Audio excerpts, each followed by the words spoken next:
This has got the Fix-It guy with a BOSCH dishwasher that has the E09 error, and this is due to a bad heating element that's contained within the circulation motor heater housing. And this is a pretty easy thing to cure. All you have to do is put in a new motor heater part. Here's the burned out section of it. And this is on a dishwasher that was only 2 years old, so it's probably not used correctly and the heater burned out a little bit early. So if yours has an E09 error, most likely it's due to the heating element that's contained within the heater. And this is the part number for that unit. You can get these probably as little as $50, and I've seen them advertised up to about $150, so it just depends on where you go to find them. So we're going to pull out the lower spray arm, and we're going to remove the filter. Then we're going to use a turkey baster to remove any water that's left in the sump, because we want it to be a nice dry sump. It's normal for BOSCH dishwashers to have about a cup of water left over inside.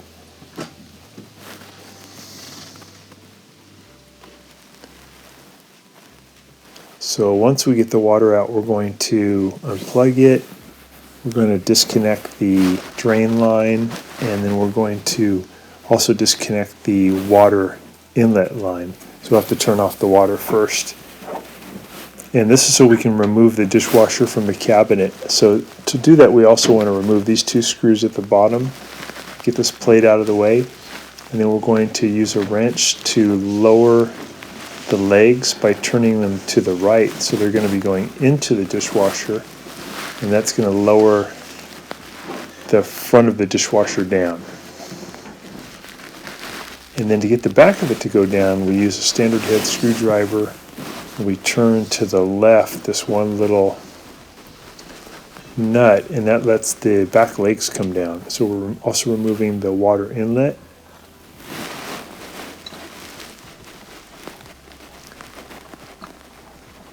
And then once we get the dishwasher out of the cabinet, we can get to the circulation motor. We're using a standard head screwdriver to help kind of pry it out of the cabinet, because this one's in there really tight. You got it wiggled loose. We're going to pull the dishwasher out from the cabinet, and then on your right hand side we're going to pull up the insulation, and that will expose the area where the circulation motor is. So we lift that out of the way, and then in front of you will be the machine controller. We're going to lift up on this plate to get it out of the way. It just pops right up. We're going to remove the plug out of the back. That's where power comes into the controller. Just pull that out. Then you can lift up on the controller, get it out of there. And there'll still be wires attached, but that's okay. You're just going to lift it up and pull it off to the side. That'll give you a nice direct line to the circulation motor. So first thing is we're going to use a standard head screwdriver to loosen up and pull out this black wire connector. And then there's one that's red in the back. You're going to grab that one and just pull it out straight towards you. That one comes loose.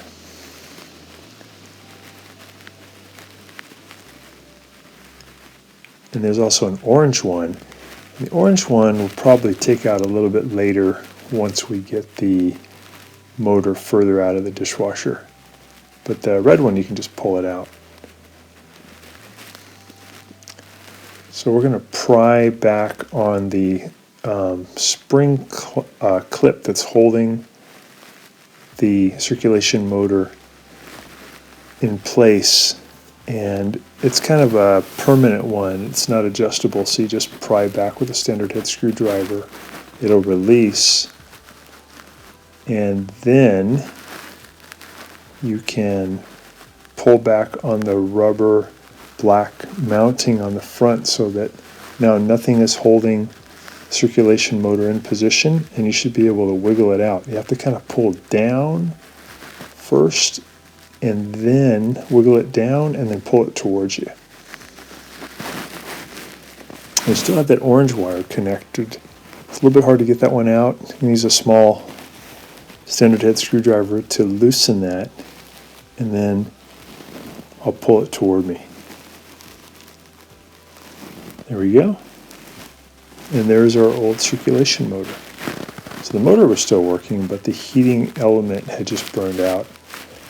The customer said that they had never cleaned their filter, so maybe there wasn't enough water getting to the circulation motor, and the heater was building up so much heat that it just burned itself out.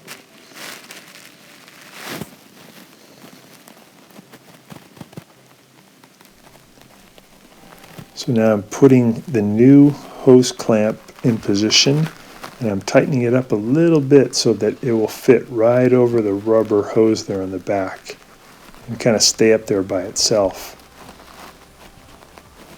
I'm going to add a little liquid detergent to the outside part here and the inside part here so that this can more readily slip right into position like a lubricant.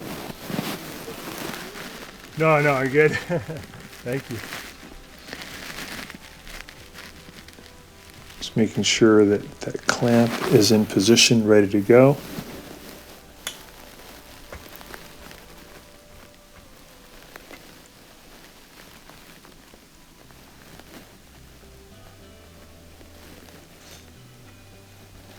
All right, we'll put the new pump in position. We're going to kind of push it up into that vertical hose first, and then we'll push it away from us, and that'll push it into the horizontal hose. And then it'll basically be hooked up. It'll be in position. You want to push pretty strong, make sure it's seated in there. And then we're going to tighten up that hose clamp. We just use a small standard head screwdriver. Go righty-tighty to tighten that up. I want to get it pretty tight. And then there's also that rubber holder that you want to slip over the gray plastic pin to hold it in position. You can see in the picture that the black rubber piece is already in position. I'm just tightening up that hose clamp, and then I need to put all the wires back in also.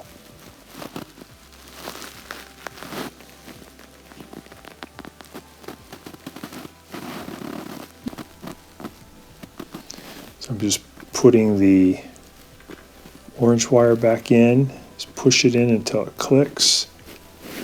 Got the black wire back in. I'm going to put the red one back in, just push it in all the way till it clicks.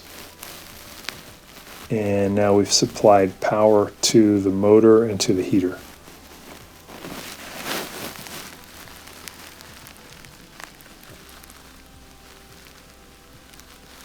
There's the black one in the front. Just make sure they're all in there really tight. I'm going to pour a little water down in there just to take a look, make sure there's no leak. So the water should stay in the sump, and when you look at it from the other side, you shouldn't see any drips. If there are some drips, it means you just need to get it in there a little bit tighter. This one did not drip, it was just in there correctly right off the bat. So we'll put the machine controller back in. Slips in, clicks into place.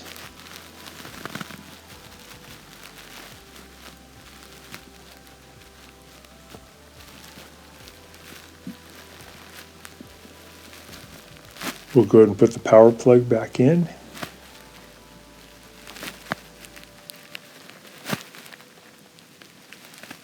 There we go.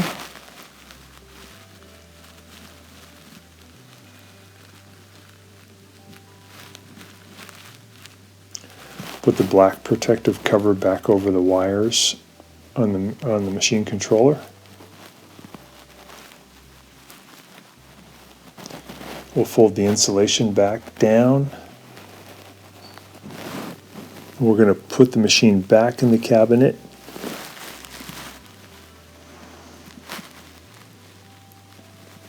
So get it in there nice and flat, put the filter back in, put the lower spray arm, the lower basket goes back in.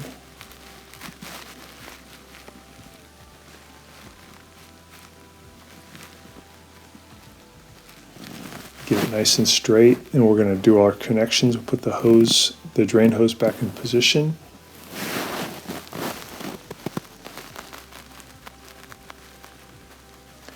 Tighten up the fill hose.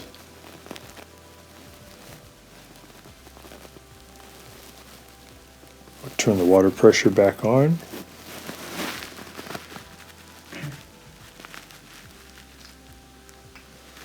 We're going to go lefty-loosey on these feet to push the front of the dishwasher back up really strong inside the cabinet. Fits in there really good.